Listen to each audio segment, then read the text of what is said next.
मेरे प्यारे दोस्तों, ये है सांगली, जो कि महाराष्ट्र राज्य का एक बेहद ही खास और सांस्कृतिक रूप से समृद्ध जिला है। ये अपनी उपजाऊ धरती, ऐतिहासिक विरासत और यहाँ के समृद्ध कृषि आधारित जीवन के लिए पूरे प्रदेश में जाना जाता है। ये जिला महाराष्ट्र के दक्षिणी हिस्से में स्थित है और कर्नाटक राज्य की सीमा से सटा हुआ है। सांगली पहले सांगली रियासत के रूप में जाना जाता था, लेकिन बाद में ये एक आधुनिक प्रशासनिक जिले के रूप में विकसित हुआ। इसे महाराष्ट्र की कृषि राजधानी और गन्ना उत्पादन का प्रमुख केंद्र भी माना जाता है।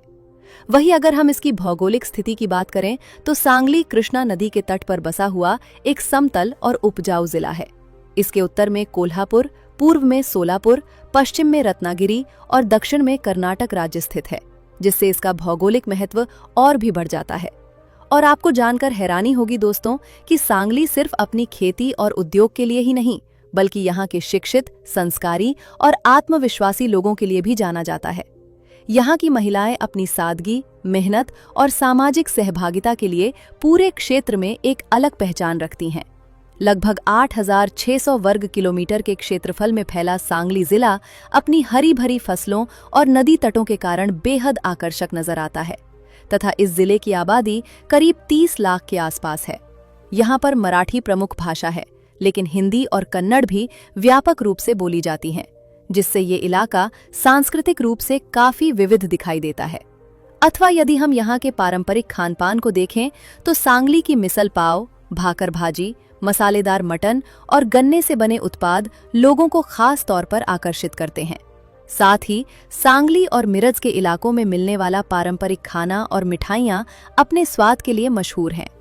प्राकृतिक दृष्टि से सांगली जिला कृष्णा नदी, उसके किनारे बसे गांवों और आसपास की हरियाली के लिए जाना जाता है। पुराने समय में ये क्षेत्र व्यापार और संस्कृति का महत्वपूर्ण केंद्र रहा है। मराठा शासनकाल में सांगली को विशेष महत्व मिला और ब्रिटिश शासन के दौरान ये प्रशासनिक और आर्थिक रूप से और मजबूत हुआ। आर्थिक गतिविधियों की बात करें तो आज सांगली की अर्थव्यवस्था मुख्य रूप से कृषि, सहकारी चीनी मिलों और व्यापार पर आधारित है। यहाँ गन्ना, अंगूर, हल्दी, सोयाबीन और ज्वार की खेती बड़े पैमाने पर होती है। साथ ही सांगली की सहकारी संस्थाएं और कृषि आधारित उद्योग पूरे महाराष्ट्र में प्रसिद्ध हैं।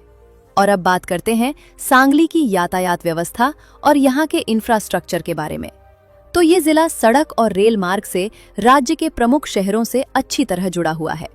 मिरज रेलवे जंक्शन दक्षिण महाराष्ट्र का एक महत्वपूर्ण रेल केंद्र माना जाता है।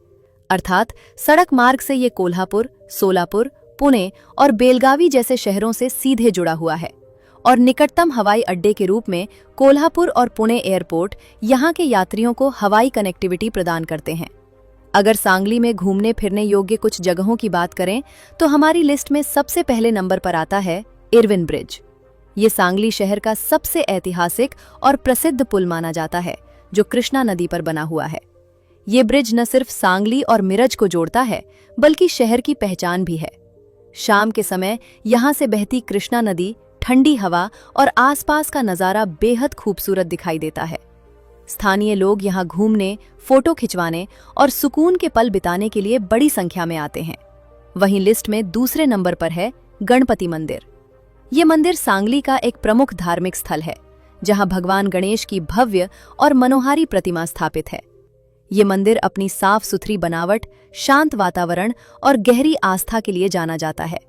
गणेश चतुर्थी के दौरान यहाँ भव्य आयोजन होते हैं और दूर दूर से श्रद्धालु दर्शन के लिए आते हैं। तो दोस्तों, ये थी एक झलक महाराष्ट्र के सांगली जिले की। अगर आपको ये जानकारी अच्छी लगी हो तो एक लाइक जरूर करिएगा। धन्यवाद।